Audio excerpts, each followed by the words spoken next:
بسم الله الرحمن الرحيم.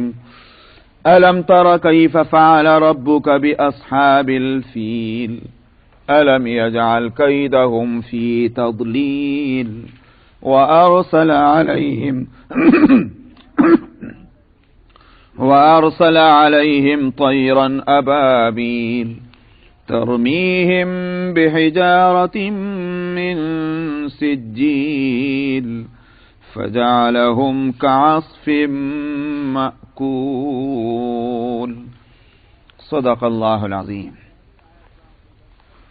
پہلی آیت کا آخری لفظ الفیل، اسی سے سورت کا نام سورہ فیل ہے. یہ بھی سورت مکی ہے، اور اس سورت کا آگے کی سورت سے ربط تو بہت واضح ہے. انشاءاللہ جب سورہ اس کے آگے والی سورت میں پڑھوں گا تب بتلاؤں گا، لیکن جو پہلے کی صورتوں ہیں ان سے ایک ربط جب اس کی تفسیر آئے گی سامنے تو اس وقت انشاءاللہ سمجھ میں آئے گا، بتلاؤں گا خدا نے چاہا. اس سورت کا بیک گراؤنڈ پہلے ہم کو سمجھ لینا چاہیے، کن حالات میں یہ سورت نازل ہوئی اور کیا بتلا رہی ہے. بات یہ ہے کہ اس زمانے میں سپر پاور تو دو ہی تھے.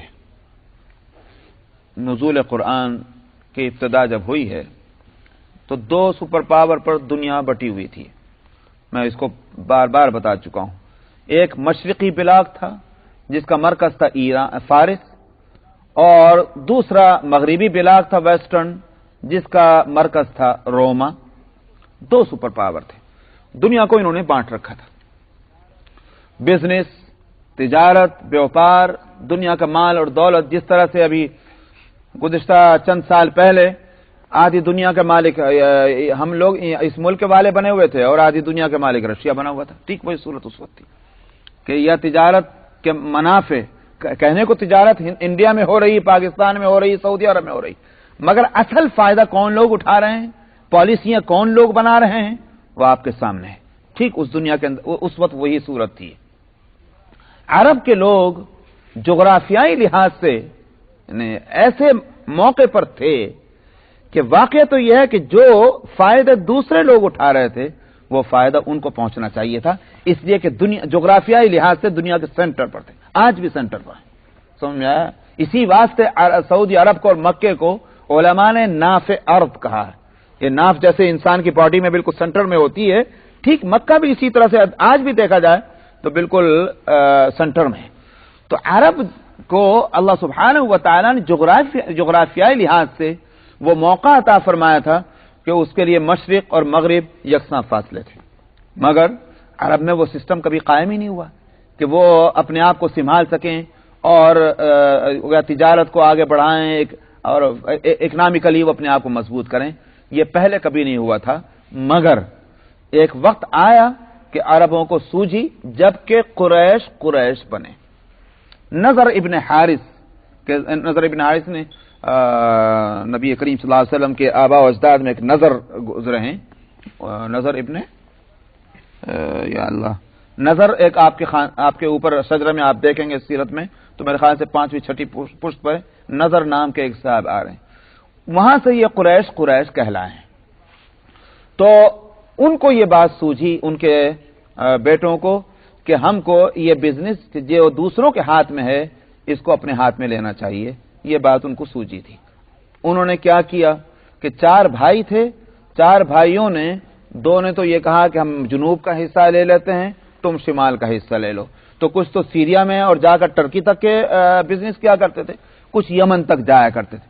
لیکن وہ یمن تک جانا اور ان کا ٹرکی تک جانا یہ نہیں کہ وہ تجارت بس وہیں تک تھی، بلکہ جو یمن میں جاتا تھا وہ ہندوستان، انڈونیشیا، سری لنکا اور جتنی ایسٹرن کنٹریز ہیں، اور اسی طرح سے ادھر افریقہ کے ان سارا جو سمندروں سے مال وہ یمن کے بارڈر پر آتا تھا، یمن کی مارکیٹ میں. تو یہ قریش کے یہ لوگ وہ وہاں سے سامان لے کر آیا کرتے تھے. اور جو شمال میں جایا کرتے تھے وہ ٹرکی نہیں بلکہ یہ کہ ادھر سیریا اور ایسٹ میں جو ہے ایران اور فارس وغیرہ وغیرہ جو بھی متمدن ملک تھے، یا ویسٹ میں جو روما کا، وہ پوری تجارت وہاں سے کر کے اور یہ لایا کرتے تھے مکے. تو نبی کریم صلی اللہ علیہ وسلم جس وقت دنیا میں تشریف لائے ہیں اس وقت مکہ انٹرنیشنل مارکیٹ بنی ہوئی تھی اور انٹرنیشنل بزنس کرتے تھے یہ قریش مکہ اس وقت. جی حضرت 45 تو ہو گئے، تو مجھے انشاءاللہ آئندہ ہفتے جو ہے میں اس مضمون کو تھوڑا اور آگے بڑھا لوں گا، تب سورت کا ترجمہ کروں گا انشاءاللہ۔ میں گزشتہ ہفتے ان دونوں صورتوں کے علم سورہ الفیل اور اس کے بعد جو آگے سورہ قریش آ رہی ہے، اس کے تعلق سے میں یہ بتلا رہا تھا کہ کن حالات میں سورت نازل ہوئی اور اللہ سبحانہ و تعالی کس بات کی طرف ان دونوں صورتوں میں متوجہ فرما رہے ہیں۔ میں اس تعلق سے یہ کہہ رہا تھا کہ اس زمانے میں جو دو بڑی طاقتیں تھیں فارس اور روما کی، تو بین الاقوامی تجارت پر ان دونوں طاقتوں کا قبضہ تھا، جیسا کہ ابھی ماضی قریب میں بھی رہا ہے کہ دنیا کی جو اکانومی تھی اس کے اجارے دار دو طاقتیں بنی ہوئی تھی۔ اب ایک طاقت نے اور ذرا غلبہ پایا تو اس کو چت کر دیا، وہ پورے اکانومی کا دنیا کے ٹھیکیدار بن جاتے ہیں، سپر پاور جو ہوتے ہیں۔ وہ صورت اس وقت تھی۔ قریش حالانکہ جغرافیائی لحاظ سے ایک ایسی جگہ تھے کہ بین الاقوامی تجارت کا اگر کوئی مرکز اگر ہو سکتا تھا تو وہ عرب ہو سکتا تھا، لیکن قریش میں کبھی اس بات کی طرف توجہ نہیں ہوئی کہ وہ یہ کام کریں۔ نبی کریم صلی اللہ علیہ وسلم کے اجداد میں قصی ابن کلاب شخص گزرے ہیں، آپ کے شجرہ نسب دیکھیں گے تو قصی اور اس سے اوپر فہر،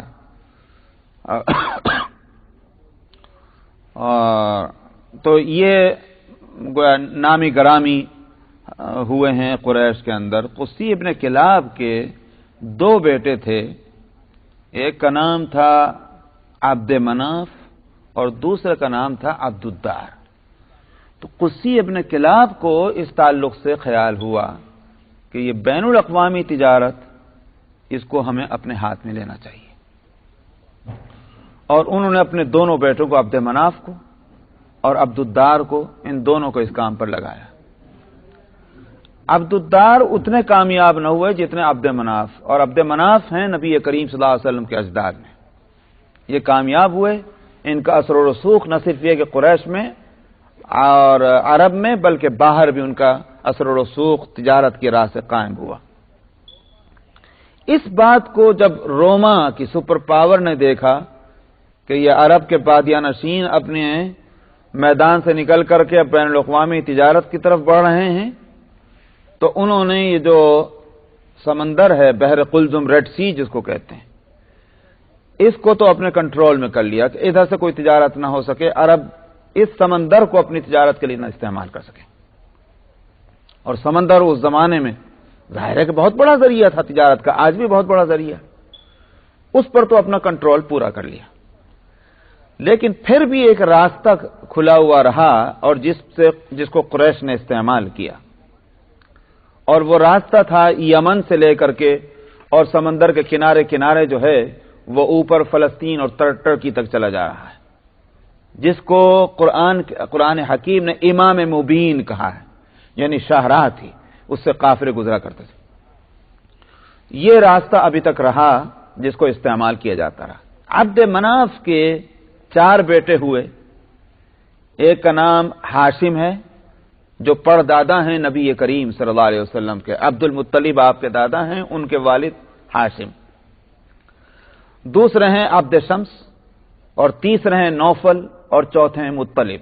یہ عبد مناف کے 4 بیٹے ہوئے، اور ان چاروں بیٹوں نے انٹرنیشنل تجارت، بین الاقوامی تجارت کو اس طرح سے بانٹ لیا کہ ہاشم جو آپ کے پردادا ہیں، انہوں نے تو سیریا کے بارڈر پر جو عرب عیسائی آباد تھے، غسانی کہلاتے تھے، یہ ان سے تو انہوں نے مراعات حاصل کر لی تجارت کے لیے، یعنی ان پر کوئی ٹیکس نہیں لگے گا ان کے علاقے میں جب یہ تجارت کریں گے۔ اور نوفل نے لے لیا گویا یوں کہیے کہ یمن کے علاقے، یمن کے بادشاہوں سے جو ہے وہاں کی حکومت سے پروانہ لے لیا، تو ان کو چھٹی مل گئی اس بات کے لیے کہ وہ تجارت کر سکتے ہیں۔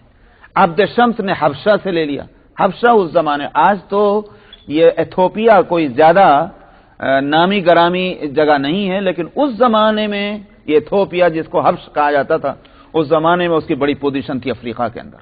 تو حبشہ سے عبد شمس نے پروانہ لے لیا، اور مطلب نے جو ہے وہ ایران اور فارس سے، اس طرح سے یوں کہ یہ کئی ملکوں سے ان کے تعلقات قائم ہو گئے عبد مناف کے بیٹوں کے۔ اس بات کو روما نے جو دیکھا کہ یہ اگر ہم نے ایک راستہ بند کیا ہوا ہے سمندر کا، تو خشکی کا راستہ جو ہے اس پر ان کا کنٹرول ہے اور بین الاقوامی تجارت۔ میں نے گزشتہ ہفتے کہا تھا کہ یمن تو منڈی بنی ہوئی تھی، مارکیٹ تھی، انڈونیشیا، انڈیا اور ادھر کے جو مشرقی ممالک ہیں وہاں کے تمام مال یمن میں آتا تھا، عرب یہاں سے اٹھاتے تھے مال کو۔ اور جہاں تک سیریا کا تعلق ہے، فلسطین وغیرہ کا، اس طرف جو جاتے تھے وہ لے کر آتے تھے پورے یوں کہیے کہ روما کا، ٹرکی کا اور مصر کا، افریقہ وغیرہ کا، یہ مال ادھر سے یوں آتا تھا۔ اور جو جاتے تھے یوں کہیے کہ عراق کے بارڈر پر، وہ فارس اور ادھر یوں کہیے کہ سندھ تک کا سارا سامان ادھر آتا تھا۔ یوں کہ یہ پوری دنیا کا سامان کھینچ کر کے اس طرح سے عرب پہنچ رہا تھا۔ مکے والے آرام سے ساری دنیا کا مال اپنے یہاں لاتے تھے، اور یوں کہ یہ کوئی فرد ایسا بچا ہوا نہیں تھا اس وقت۔ اگر اس وقت کی اکانومی پر نظر ہو تو مکے کا رہنے والا کوئی فرد ایسا نہیں تھا جس کا چاہے ایک دینار کیوں نہ ہو یا ایک درہم کیوں نہ ہو وہ بزنس کے اندر نہ لگا ہوا ہو۔ سود در سود کا مسئلہ چل رہا تھا، اور سود پر قرضے لیے جاتے تھے اور دیے جاتے تھے اور کاروبار میں شریک کیا جاتا تھا۔ آج جو بینکنگ کا سسٹم ہے وہ پورا بینکنگ کے سسٹم اس وقت قریش اس کو چلا رہے تھے مکے کے اندر۔ اسی واسطے میں بات رو کر کہہ رہا ہوں، اسی واسطے نبی کریم صلی اللہ علیہ وسلم نے جب دعوت اسلام دی تو قریش کو اللہ کا ایک ہونا یا اور اس طرح کی چیزیں وہ زیادہ بھاری نہیں معلوم ہوئی، یہاں تک کہ نبی کریم صلی اللہ علیہ وسلم کی شخصیت مسلم تھی، آخر صادق اور امین کہہ رہے تھے، تو اتنی بات ماننے میں کیا اشکال تھا کہ تم اللہ کو ایک کہو؟ تو مسئلہ وہ نہیں تھا، مسئلہ یہ تھا کہ قریش یہ جانتے تھے کہ ہم نے ان کی بات مانی اور ہمارا یہ سارا جو اکانومی جو ہے اس کا سسٹم سارا بگڑ جائے گا، جو ہمارے پردادا کے وقت سے چلا آ رہا ہے اور بڑی محنتوں کے ساتھ قائم ہوا، اور سپر پاور جو ہیں ان کی نظر ہے اور وہ قابو نہیں پا رہے ہیں، اور یہ محمد صلی اللہ علیہ وسلم کی بات مانو تو ایک دم ہوا میں اڑ جاتا ہے یہ قصہ۔ یہ تھی وہ وجہ، اور یہ ایک پرانی بیماری ہے قوموں کی کہ وہ اپنی اکانومی پر سب سے پہلے نظر کرتے ہیں کہ اس بات کو ماننے میں ہماری اکانومی پر کیا اثر پڑے گا۔ تو یہ صورت اس وقت تھی۔ ہوا یہ کہ روما بہرحال چین سے بیٹھنے والی نہیں، سپر پاور جو ٹھہری تو وہ کہیں کو چین سے بیٹھے گی۔ حبشہ کو انہوں نے اپنے فیور میں لیا اور انہوں نے اٹیک کرایا یمن کے اوپر۔ تو یمن ابھی اس وقت تک آزاد تھا، اور بہانہ کیا بنایا؟ بہانہ یہ بنایا کہ ابو نواس ایک حاکم گزرا ہے، اس کی حکومت تھی نجران میں۔ نجران اس وقت سعودی حکومت میں آتا ہے، لیکن دراصل مکے اور یمن کے درمیان میں اس زمانے میں ایک ریاست تھی بڑی مشہور۔ ابو نواس وہاں کا حاکم تھا اور یہودی تھا۔ اس یہودی نے گرد و پیش کے عیسائی تھے، یہ نبی کریم صلی اللہ علیہ وسلم کے دنیا میں تشریف لانے سے پہلے کی بات ہے۔ اس نے بڑا سخت ظلم کیا، بے بھاؤ کے مارا نصرانیوں کو۔ اس کا غصہ اتارنے کے لیے یہ کہا گیا روما کی طرف سے کہ نصرانیوں پر بہت ظلم ہوا ہے، اور حبشہ کی حکومت کو کہا گیا ہم تمہاری مدد کریں گے، ہم تم کو جہاز دیں گے اور جا کر کے یمن میں تم اٹیک کرو، یمن میں اپنا اقتدار قائم کرو، اور اس یہودیوں کو جو ہے وہ سزا دی جائے کہ جنہوں نے نصرانیوں کے ساتھ یہ کیا۔ عنوان تو یہ بنایا۔ اس کے پیچھے جو چیز کام کر رہی تھی وہ یہ تھی اس طرح سے اپنی طاقت پہنچ جائے سرزمین عرب میں یمن کے راستے سے۔ چنانچہ دو گورنر، ایک کا نام اریات اور دوسرے کا نام ابرہہ، ان دو گورنروں کی سرکردگی میں ہزاروں کا لشکر حبشہ سے چلا ہے، اور جہاز جو ہیں مہیا کیے ہیں روما کی حکومت نے، شپ، جن شپس میں بھر کر کے پوری ملٹری یمن میں لائی گئی حبشہ کے راستے سے۔ وہاں کامیاب ہوئے، بڑی زبردست طاقت آئی تھی، اس لیے یمن پر ان کا قابو ہو گیا۔ مگر اریات اور ابرہہ میں لڑائی ہوئی کسی بات پر، اریات کو مار دیا، ابرہہ کا کنٹرول پورے کا ہو گیا۔ اس کے بعد ابرہہ چونکہ جانتا تھا کہ حبشہ کی حکومت کا روما کی جو تائید ہے اس کا مقصد کیا ہے، وہ بات جانتے تھے۔ جب اس نے قابو پا لیا تو حبشہ کے بادشاہ کو اس نے پیغام بھیجا، اب میں یہ چاہتا ہوں کہ لوگوں کو میں مکے سے ہٹا کر، بیت اللہ سے ہٹا کر، کعبے سے میں یمن کی طرف لوگوں کو پھیر دوں، اس کے لیے میں ایک کنیسہ بنا رہا ہوں یہاں، تاکہ لوگ جو ہیں وہ ادھر جانے کی بجائے سب ادھر آئیں۔ تو عربی کی کتابوں کے اندر، تفسیر کے اندر القلیس کا لفظ لکھا ہوا ہے۔ القلیس وہ کنیسہ کا اصل لفظ ہے، کنیسہ بناؤں گا جیسے اس کو یہاں کلیسا بولتے ہیں، تو چرچ بنایا جائے گا۔ چنانچہ بعض مفسرین کہتے ہیں کہ اس نے وہ عمارت جو بنائی تو اتنی اونچی اور اتنی زبردست اور بڑے قیمتی اس میں سامان لگایا کہ ایک آدمی نیچے سے کھڑا ہو کر اس کو دیکھنا چاہے تو اوپر کا حصہ اس کو نظر نہ آئے، اتنی بلند عمارت اس نے اس چرچ کی بنائی۔ اور بنوانے کے بعد اس نے یہ اعلان کرا دیا کہ اب لوگوں کو حج کرنے کے واسطے اور طواف کرنے کے واسطے اور عبادت کرنے کے واسطے یہاں آنا ہوگا۔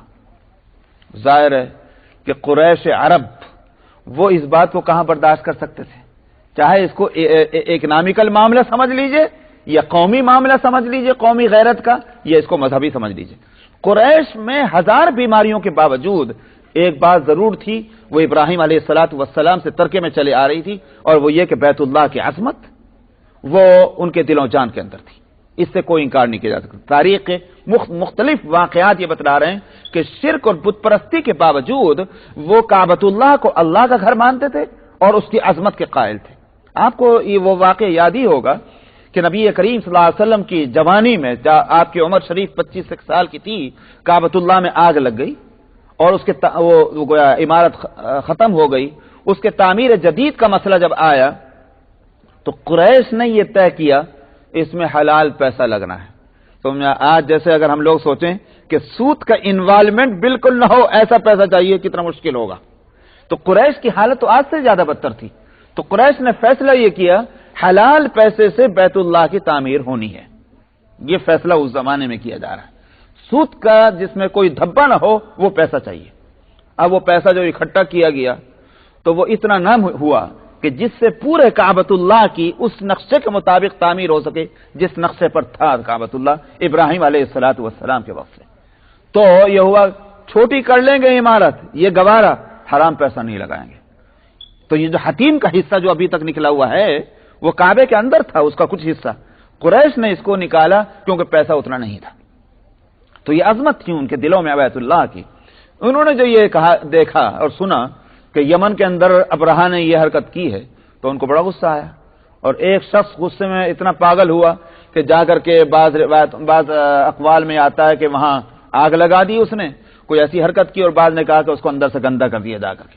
ابرہہ کو جو اس کی اطلاع ملی کسی قریشی نے یہ کام کیا ہے تو اس نے کہا کہ میں بھی قسم کھاتا ہوں کہ میں اس کعبۃ اللہ کو ڈھاؤں گا، اور اس کی اطلاع اس نے حبشہ کے بادشاہ کو دے دی، اور حبشہ کے بادشاہ نے ہاتھی بھیجے، تقریباً 9 یا 13، دو روایتیں آتی، 9 یا 13 ہاتھی بھیجے اور کچھ لشکر سے مدد کی، پیسہ بھی دیا، اور ابرہہ 60,000 کا لشکر جرار لے کر کے یہ یمن سے روانہ ہوا۔ 60,000 اس زمانے میں بہت بڑی چیز تھی۔ 60,000 کا لشکر لے کر کس بات کے لیے؟ کعبۃ اللہ کو گرانا ہے، اور کعبۃ اللہ کو گرانے کے بعد سے 60,000 کا لشکر کی ضرورت نہیں تھی، وہ تو، لیکن وہ جانتے تھے کہ پورا عرب مقابلے پر آئے گا، اس لیے کہ عرب کا مرکز ہے۔ چلا، راستے میں بنو خصم اٹھے، انہوں نے کہا کہ بھئی کعبۃ اللہ کو تو نہیں کرنے دیں گے، مقابلہ کیا، نہیں کامیاب ہوئے۔ ان میں سے ایک آدمی جس کا نام حبیب ہے، وہ اس کو گرفتار کیا جو ان کا سردار تھا، اور کہا تم ہم کو راستہ بتا ورنہ تجھے جان سے ماریں گے۔ وہ رہنمائی کرتا ہوا ان کو لایا، طائف کے قریب پہنچے تو طائف والوں کو خیال ہوا 60,000 کا لشکر اتنا زبردست، کہیں ہم پہ نہ اٹیک کر دے اور ہمارا مندر نہ گرا دے جو لات کے نام سے۔ کعبۃ اللہ کے بعد عرب میں اگر بت پرستی کا کوئی بہت بڑا مرکز تھا تو طائف کا ایک مندر تھا جو لات کے نام سے، بہت بڑا مندر، قریش اس کی بڑی عزت کرتے تھے۔ تو طائف نے کہا کہیں ہمارا مندر نہ جائے، تو جا کر کہ ہم نہیں تمہارا مقابلہ کر سکتے، تم جو لینا ہو لے لو ہم سے، مگر ہمارا جو ہے مندر چھوڑ دو، جس کعبے کے واسطے تم آئے ہو وہ کعبہ طائف میں نہیں، وہ مکے کے اندر ہے، اور تم ہماری مدد چاہیے تو مدد کریں گے۔ چنانچہ انہوں نے ایک آدمی، ابو رغال نامی ایک شخص ہے، ان کی مدد کرنے کے لیے، رہنمائی کرنے کے لیے کعبۃ اللہ تک وہ ان کے ساتھ کیا۔ اب یہ چلا ہے اور جا کر کے ٹھیک اس جگہ جب پہنچ گیا، جو لوگ حج کو یا عمرے کو جا چکے ہیں ان کو یہ بات معلوم ہے کہ مزدلفے اور منا کے درمیان ایک جگہ ہے جس کا نام ہے وادی محصر۔ یہ وادی محصر یہ وہی جگہ ہے کہ جہاں آ کر کے یہ ابرہہ کا لشکر ٹھہرا ہے، اور یہاں پڑاؤ کرنے کے بعد اس نے پیغام بھیجا ہے مکے والوں کے پاس کہ میں تم سے لڑنے کے لیے بالکل نہیں آیا ہوں، نہ تمہارے سے ہماری کوئی لڑائی ہے، میں کعبۃ اللہ کو گرانے کے واسطے آیا ہوں۔ اب اگر تم راستہ چھوڑ دو اور رکاوٹ نہ بنو تو مجھے بھی تمہیں کچھ نہیں کہنا، اور اگر تم رکاوٹ ڈالو گے تو تم سمجھ لو 60,000 کا لشکر ہے۔ قریش کے لوگوں نے کہا کہ بھئی عبد المطلب جو دادا ہیں نبی کریم صلی اللہ علیہ وسلم، ہمارے سب سے بڑے سردار وہ ہیں، تم ان سے جا کر بات کر لو۔ عبد المطلب کے پاس پہنچے تو عبد المطلب نے کہا ٹھیک ہے، کعبۃ اللہ جس کا گھر ہے وہ جانے، ہمیں لڑنا نہیں ہے، ہمارے بس کا لڑنا ہے بھی نہیں، البتہ میرے 200 اونٹ ان کے لشکریوں نے پکڑ لیے ہیں، میرے 200 اونٹ دلا دو، کیونکہ اسی مکے کے باہر اگر کوئی میدان جہاں اونٹ چرا کرتے تھے، یہ وہی علاقہ ہے جو مینا کا ہے، تو وہاں اونٹ چل رہے تھے مکے والوں کے، ان میں 200 اونٹ عبد المطلب کے بھی تھے، تو کہنے لگے میرے 200 اونٹ چھڑا، کہنے لگے میرے ساتھ چلو۔ وہ لے کر کے ابرہہ کے پاس پہنچا، ابرہہ شاہی خیمے کے اندر بیٹھا ہوا، عبد المطلب کو جو دیکھا تو عبد المطلب اتنے وجیح اور باوقار انسان تھے، نبی کریم صلی اللہ علیہ وسلم کے دادا ہی تو نا، اتنی وجاہت چہرے پر تھی کہ جو ابرہہ نے دیکھا وہ اپنے تخت سے اتر کر آیا اور ان کے پاس بیٹھ گیا اور پوچھا کیا بات ہے۔ عبد المطلب نے کہا میں 200 اونٹ لینے کے واسطے آیا ہوں اپنے۔ تو ابرہہ نے ترجمان ٹرانسلیٹر کے ذریعے سے کہا کہ جب تم میرے خیمے میں پہنچے تھے تو میرے اوپر تمہاری شخصیت کا بہت بڑا اثر پڑا تھا، اور میں تیار تھا کہ جو تم کہو گے میں اس کو توجہ کے ساتھ سنوں گا، مگر تم نے جو مطالبہ کیا ہے اس نے تو میری نظر میں تمہاری شخصیت کو گرا دیا، اس واسطے کہ میں جو آیا ہوں وہ کعبۃ اللہ کو گرانے کے واسطے آیا ہوں۔ تمہارے لیے کعبۃ اللہ بڑی اہم چیز تھی، تم اگر بات کرنے والے ہوتے تو کعبۃ اللہ کے لیے کرنے والے ہوتے، تم نے تو اپنے 200 اونٹوں کا مطالبہ کیا۔ عبد المطلب نے کہا کہ بالکل ٹھیک ہے، کعبۃ اللہ کو تو میں نہیں بچا سکتا، کعبۃ اللہ خدا کا گھر ہے، وہ بچائے، میرے تو 200 اونٹ ہیں، میں اس کی بات کرنے کے واسطے آیا ہوں۔ تو ابرہہ نے کہا کہ 200 اونٹ تو تم کو دے دیے جائیں گے، لیکن کعبۃ اللہ کو اس کا مالک مجھ سے نہیں بچا سکتا، وہ تم جانو اور وہ جانے۔ عبد المطلب وہاں سے آئے، اور یہ کتابوں کے اندر لکھا ہوا ہے کہ چند قریشی سردار عبد المطلب کے ساتھ سیدھے کعبۃ اللہ کے پاس پہنچے، نہ وہاں کسی کو بت یاد آیا، نہ بت پرستی یاد رہی، کعبۃ اللہ کا پردہ پکڑ کر کے اور اس کے چوکھٹ پر پہنچ کر کے صرف اللہ کو پکارا۔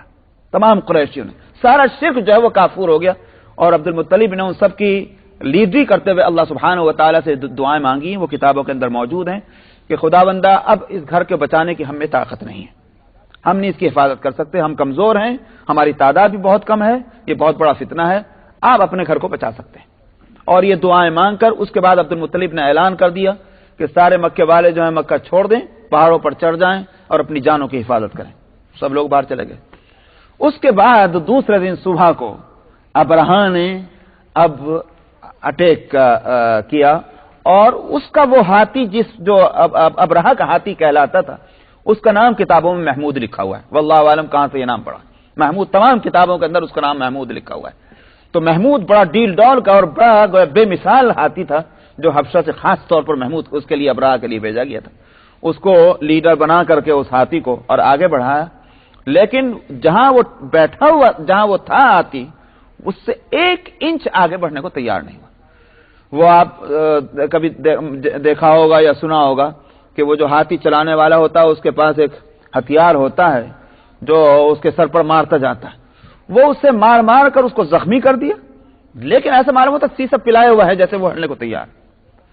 آخر اس کو دائیں طرف لے جانا لگے کہ بھائی ادھر کو ہٹائیں، چلنے کو تیار، بائیں طرف لے جائیں چلنے کو تیار، یمن کی طرف لے جائیں چلنے تیار، سامنے بیت اللہ کی طرف لے جانا چاہیں تو جانے کو تیار نہیں۔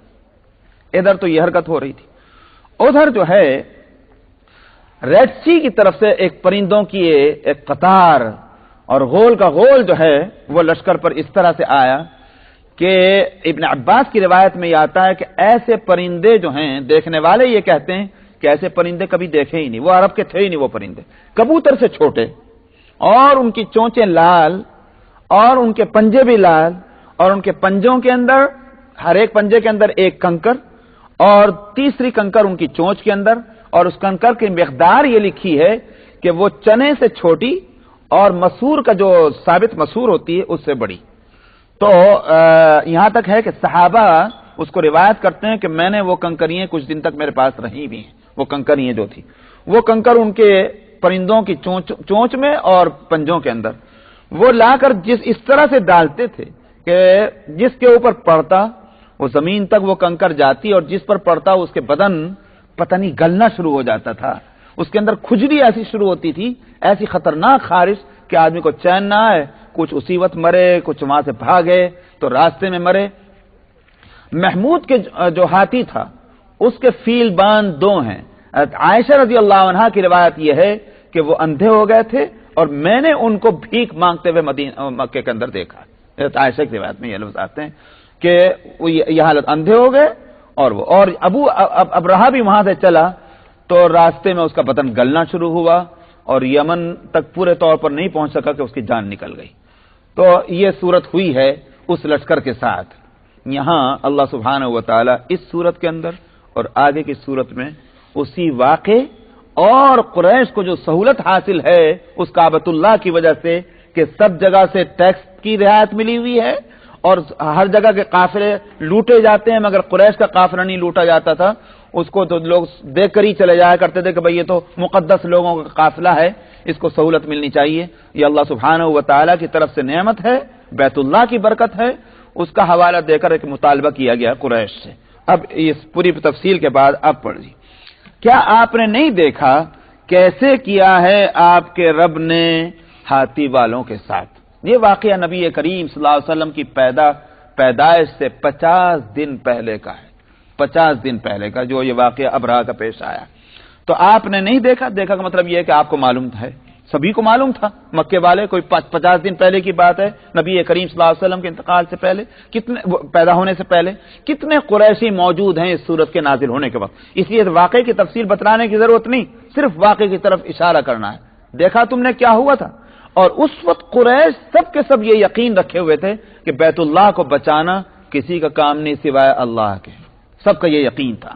اسی واسطے مفسرین یہ لکھ رہے ہیں کہ 7-8 سال تک اس واقعے کے بعد قریش نے بت پرستی نہیں کی ہے, صرف اللہ کی عبادت کی ہے اور توحید پر رہے ہیں وہ 7-8 سال تک. مگر اس کے بعد پھر شیطان نے اپنا اثر کیا, پھر اسی بت پرستی کی طرف لوٹ گئے. اس لیے میں اشارہ کیا جا رہا ہے کہ آپ نے نہیں دیکھا کیسے کیا آپ کے رب نے ہاتھی والوں کے ساتھ. الم یجعل کیدہم فی تضلیل, کیا ان کے چال کو اللہ نے ناکارہ نہیں کر دیا. چال کا لفظ اس لیے نہ, قید کا لفظ بولا جاتا ہے وہ تدبیر جو خفیہ کی جا رہی ہو, اعلان نہیں ہو. حالانکہ وہ تو اٹیک تھا, لیکن قرآن اس کو تدبیر کیوں کہہ رہا ہے؟